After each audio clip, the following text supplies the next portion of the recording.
بسم الله الرحمن الرحیم. السلام علیکم. د پښتو د یګانو متعلق د نوي لیکچر سره حاضر خدمت یم. نن زمونږ لیکچر دی مجهوله یا د تذکیریې. یادګیرنې لمبر 1 دای مجهوله یې د تذکیریې اوږده یې غټه یې او لویه یې هم نومیږي.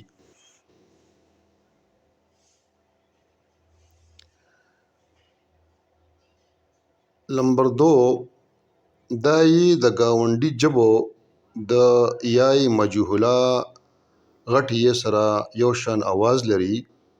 لمبر 3 دای د واحد مذکر نارینه اسم علامت څرګندوي لکه تلی، خوړلی، وجلی وغیره.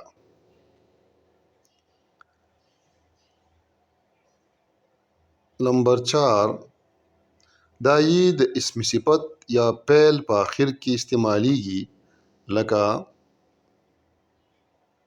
هغه تلی دی، دی راغلی دی وغیره.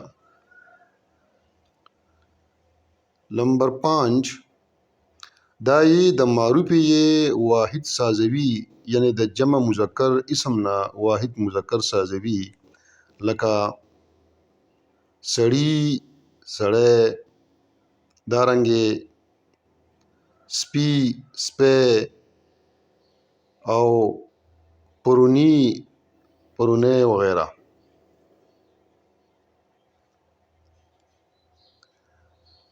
لمبر 6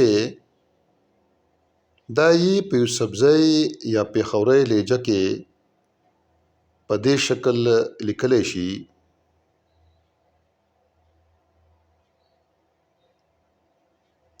او په قندهارۍ لهجه کې په دې شکل لیکلی شي.